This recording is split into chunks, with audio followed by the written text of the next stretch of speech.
Like they call it the doghouse. Okay, it's been a while since we've had any kind of real decent sort of stacked UFC card. The last one with Nunes and Aldana wasn't really the one, but we have a very, very fun card this weekend with Alexander Volkanovski taking on Yair Rodriguez, as well as Brandon Moreno defending his flyweight belt against Alejandro Pantoja. You've also got Robert Whittaker and Justus Du Plessis, Jalen Turner, Dan Hooker, and Bo Nickel and Val Woodburn. A very, very fun main card. And in the prelims, we got some fun ones. Robbie Lawler and Nico Price, a very fun fight.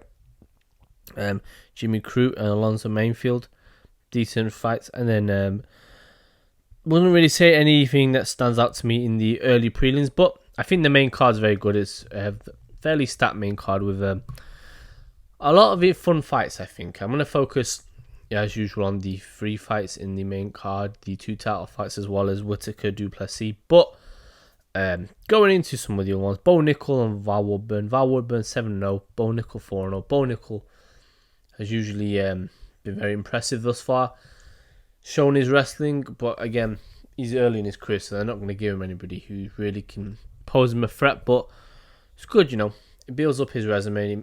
It gets people talking about him, and the hype is what you need with fights like this. You don't want to kill them off too early, like you did with Raul Rosas Jr. And I think with Bo Nickel, he's definitely got the wrestling. Like I said, I think the striking isn't great, but that will come in time. I can't pretend to be an expert on Val Woodburn. If you look at him physically, he's 29, so he's very not young in his career, but he's slowly coming to his prime. Physically, looks very big, and that's the first thing that kind of stands out. Very broad shoulders and almost looks like a heavyweight in there. So it'd be interesting to see physically if Bo Nickel has the strength to really compete with him. But yeah, expect Bo Nickel to do his usual and get the job done. 1 or 2 rounds.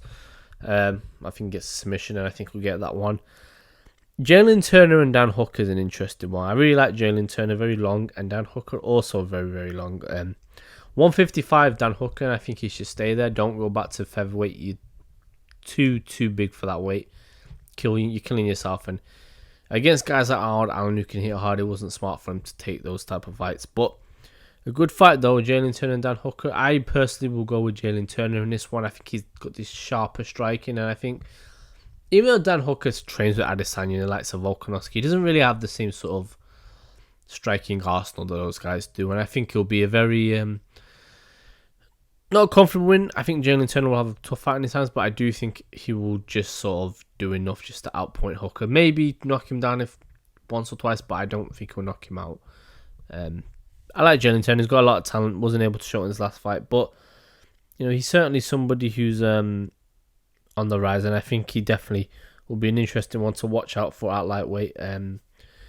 But as I said, 3 fights are what I'm going to focus on. So starting off this UFC 290 card pick with Robert Whittaker and Justus Du Plessis. A very intriguing fight in the middleweight division. For the sake of the middleweight division, we can read Du Plessis to win. Will he? I'm not sure. Du Plessis, obviously South African, has the sort of a little bit of a kickboxing background from what I hear. It's not something that's really bigged up like it is with Adesanya and Pereira and people like that, but certainly something there. He is an interesting one, Du Plessis, because he basically gets beat every single fight and then he just pulls it out, knocks them out of nowhere, and he's a very sloppy fighter, Du Plessis. He doesn't really have the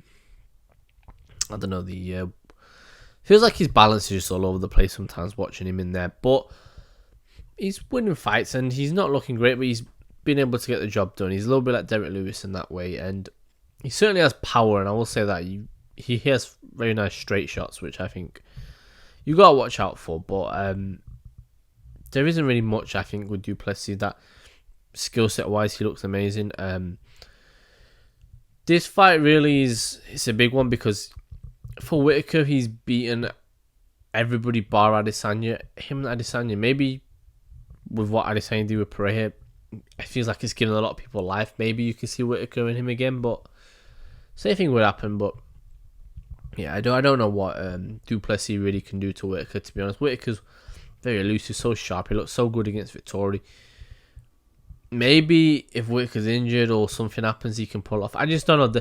There's levels to this, and I just think Whittaker's a level above. And the whole thing with Du Plessis and Adesanya is, I don't want to say it's quite a dark storyline, but it's a storyline there with those two, which is why you're trying to build that fight, and that's why you have him against Whittaker. But I would have put him against Vettori or somebody like that and see if he can win that, and then maybe get him with Adesanya, because he doesn't deserve the shot if he would have beaten those guys, but at least then I think he would have had some.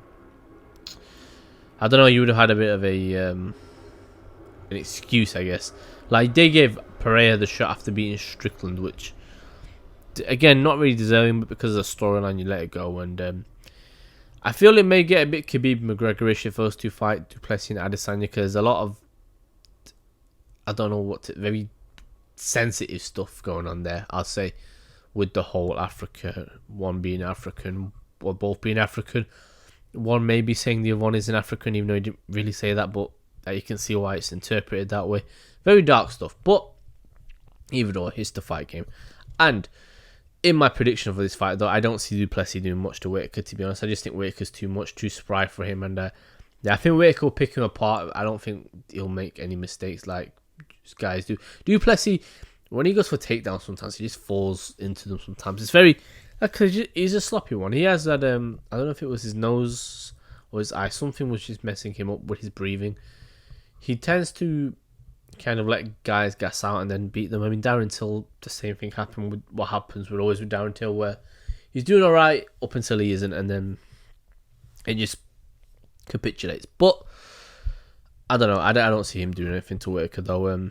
Yeah, I think Whittaker gets this one via decision. I don't see him knocking Du Plessis out, but I do think he'll just pick him apart. And Whittaker's very, very good. Those little stomps to the knees are deadly, and yeah, I don't really see what Du Plessis can do in this one. But if he wins, it makes an interesting fight. So we'll see what happens. Going on to the co-main event, you've got Brandon Moreno and Alejandro Pantoja, rematch of their fight where Pantoja did beat Moreno. I think he's actually beaten him twice, because I think he beat him in the Ultimate Fighter as well, if I'm not mistaken. An intriguing fight, though. I don't really think that when I look at Pantoja, he's improved so much, and Moreno has as well, and that's what makes this fight so intriguing, because both of these guys have improved. I could see Pantoja beating him, to be honest. I think Moreno definitely is very spry on his feet. His striking is very crisp.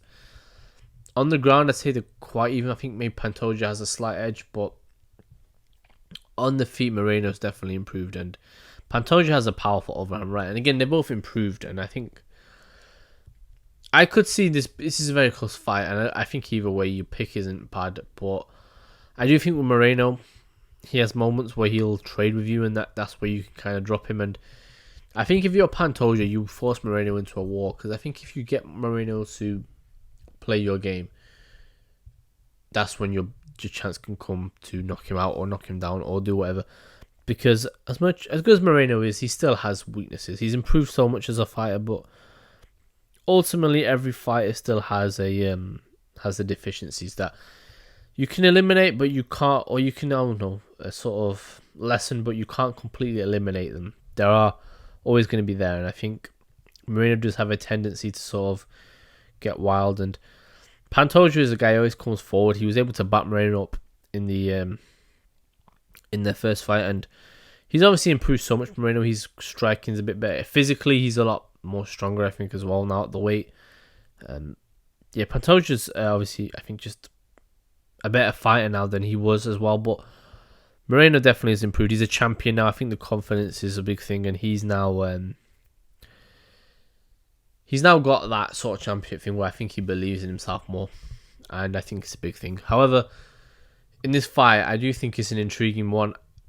Personally, it's so close. I could see Pantoja pulling off, but I feel like I could see this be a draw, to be honest. I could see it being that sort of back and forth fight, but I would slightly edge towards Brandon Moreno.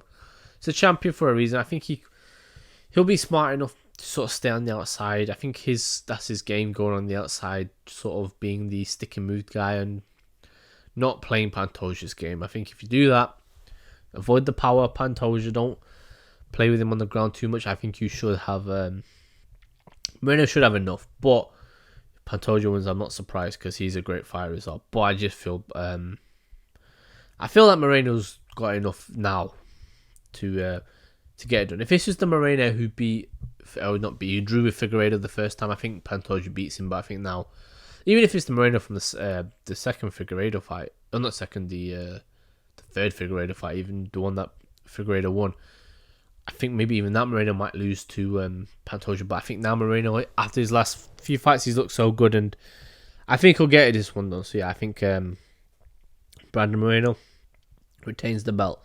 And yeah, be interested to see what other fights come up for him in the horizon.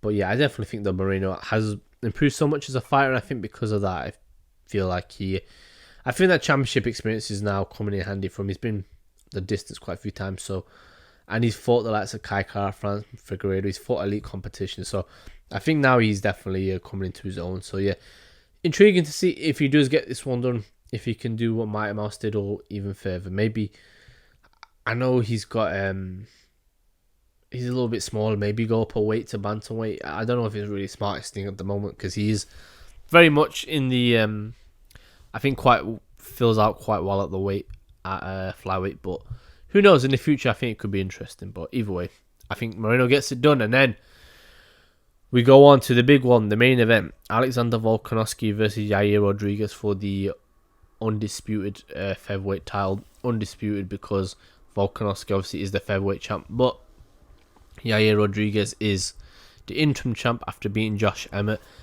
Obviously, both guys competed on the same night, as we all remember, when Alexander Volkanovski took on Islam Makhachev at UFC 284 in February. And obviously in that fight, Volkanovski wasn't able to get the win. A very close fight. I did a video stating whether it may have been a robbery. It was a very close fight, though, and Volkanovski just about lost. But I'd like to see those two go again. I think Volkanovski gave Makhachev a lot of hard work in there. Makhachev did well. Don't get me wrong, he's a dog himself, but Volkanovski had him in a little bit of trouble towards the end of that fight, and I think Volkanovski is the one guy who has really brought that out of him, and he wasn't able to get taken down at will. And I think Volkanovski, I do feel, kind of showed people that Makhachev was human. And again, he could have won that fight. I wouldn't have complained if Volkanovski got the decision. It wasn't a robbery, but I don't doubt Volkanovski is so good, and he is the pound for pound best fighter in the world, irrespective of what that fight said. If Makhachev won or what, Makhachev hasn't got the resume of Volkanovski. Volkanovski picked Max Holloway apart in that last fight that they had and made him look foolish. Beat Brian Ortega after almost getting choked out in a guillotine. Beat the brakes off the Korean Zombie. Almost beat, I should say, Islam Makhachev. Went up a weight class and almost beat the man who was dominating everybody. Oliveira got finished in 2 rounds. Makhachev looked alright. It looks amazing against Oliveira, but against Volkanovski, he was stressing out in there. He was gassing out Makhachev. He looked, like I say, he looked human. He didn't look like the guy we always thought maybe he was. And Volkanovski did that, and I do think that Volkanovski has got the respect now.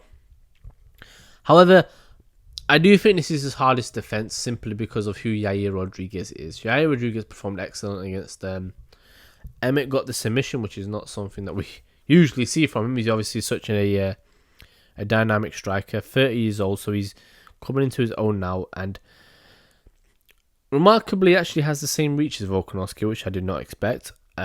Obviously, he was able to get the win against Josh Emmett, and I think Emmett, powerful guy, but wasn't really able to trouble Yair, and he showed a lot of maturity in that fight, which I think the maturity is something that Yair has needed for a while. He's very emotional at times, can be a bit wild, but he seems to have calmed down now. And I think that could be good, because I think this fight, it's a very intriguing one, because Yair is so unpredictable. And whilst Volkanovski, there's a pattern that Volkanovski has. He's very much, the guys he's fought, nobody's really been unpredictable. You look at Holloway, a good fighter, but not really unpredictable. Ortega's the same. The one moment Ortega had Volkanovski in trouble was that guillotine. That was when he threw from out of nowhere. That was unpredictable, but it wasn't something that you would expect from Ortega, and I think maybe that's what could catch Volkanovski. Makhachev, again, didn't really...